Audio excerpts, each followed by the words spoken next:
Autel IM508 and IM608 new update for EDC16, MED9, Simos6 and DQ400 cloning. Hey everyone, this is Hussein, and I welcome you once again to Baabji Motors, the place where automotive diagnostics feels less like a headache and more like a superpower you unlock one update at a time. Today we are diving into something that genuinely pushes the limits of what modern diagnostic tools can do. Autel has rolled out a fresh immobilizer software upgrade for the Maxim IM508 and IM608 series, released on the 8th of December 2025, and it brings along some seriously powerful additions like bench mode cloning for Bosch EDC16 series, MED9 series, Simos6 and Simos7 families, plus transmission support for the DQ400. Yes, that is a lot, and we are only getting started. Before we go deeper, here is a quick copyright and safety reminder. Everything you see or hear in this video is purely for education and information. We follow fair use guidelines, and all rights, trademarks, and tool names belong to their rightful owners. Always follow manufacturer-recommended procedures and the laws in your local region when working on vehicles. And since a lot of you always ask what tools I use, just check the description below. I have tagged the exact scanners, adapters, and accessories through my affiliate products. You can pick up the same gear without spending anything extra, while supporting Baabji Motors at the same time. Now here is a question worth thinking about. How do bench mode cloning upgrades in an immobilizer tool change real-world workflow for technicians dealing with aging EDC16 and MED9 vehicles? Stick with me till the end, because not only will we answer that, but I will also share one unique detail that many technicians overlook when cloning older ECUs.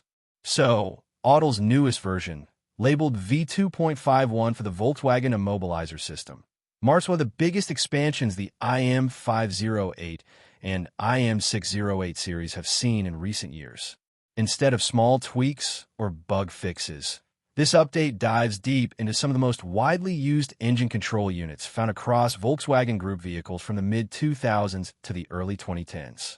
The update now supports full cloning in bench mode for a long list of Bosch EDC16 families.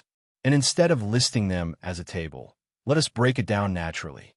It covers Bosch EDC16 CP34, EDC16 CP, EDC16 U1, EDC16 C4, EDC16 U34, EDC16 U31, EDC16 CP34 for the M and S series, and EDC16 CP34 for the Crafter line of vehicles.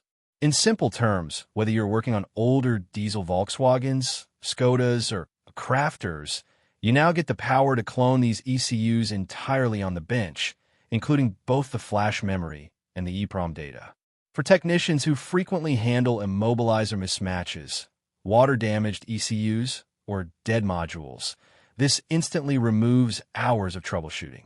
The update also extends to the Bosch MED9 series used mostly in early petrol and turbocharged Volkswagen Group engines. The supported models include MED9.1.5, MED9.1.1, MED9.1.2, MED9.5, MED9.1, and MED9.5.10. What this means in real-world use is that the same Autel device that could earlier only perform basic IMMO functions can now clone these petrol units completely, opening the door for smoother repairs. And yes, I know some people still think MED9 belongs in a museum, but with the number of older Golfs and Passats still on the road, these ECUs remain part of our daily reality. On the Siemens side, Autel added support for the Simos 6.2, Simos 6.3, Simos 7.1, and Simos 7.1A systems. These systems often handle throttle-by-wire functions, ignition timing, and direct injection logic. So having the ability to clone them fully, Flash plus EEPROM, gives workshops a much more secure fallback option when repairing older gasoline platforms. There was a time when technicians had to hunt for used units, swap parts manually, or pray that an ECU from a scrapyard still worked.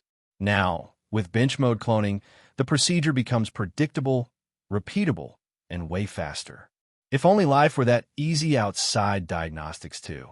Another major addition is transmission support for bench mode cloning on the DQ400 gearbox. This is especially important for plug-in hybrid Volkswagen Group models, where the DQ400 plays a key role. Being able to extract and write complete data on the bench reduces the risk associated with in-car flashing and prevents unnecessary component replacements. On top of that, Autel also optimized EEPROM writing for the DQ380 transmission, giving more stability and fewer write errors during service operations. There's also an improvement on the Johnson Controls module family. Autel optimized one of the vital functions known as data reading via dump and processing, making the system more accurate and reducing the chances of corrupting dumps. Anyone who has worked with Johnson Controls modules knows how sensitive they can be, so this optimization is something many workshops were waiting for. In short, this update transforms the IM508 and IM608 from just immobilizer scanners into powerful cloning stations for some of the most widespread ECUs in the Volkswagen ecosystem. Whether you are reviving a diesel EDC16, handling a petrol MED9, restoring a Simos unit, or dealing with hybrid gearboxes, the workflow becomes smoother, cleaner, and significantly more reliable. Now, as we wrap up, let me circle back to the question from the beginning. Bench mode cloning upgrades reduce real-world workflow complications by removing dependency on donor vehicles, allowing safe offline operations, and minimizing the risk of mismatched immobilizer data. My own view is that updates like this push the IM series from mid-range tools into the professional tier, especially for Volkswagen Group specialists. I would love to hear how often you deal with EDC16 or Simos units in your workshop, so share your experiences in the comments. And here is one unique detail many technicians forget. Some earlier EDC16 variants store their immobilizer data in tiny microsections of EEPROM that corrupt easily with low-quality power supplies. Using a stable power source during cloning makes a huge difference, so always double-check your bench setup before starting.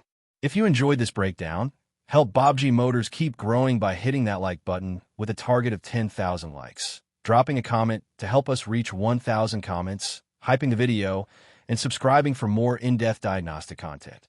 And once again, if you want the exact tools featured today, the affiliate tag links in the description make it super easy to grab them while supporting the channel. Thanks for watching, and until we meet again, keep learning, keep exploring, and happy diagnosing.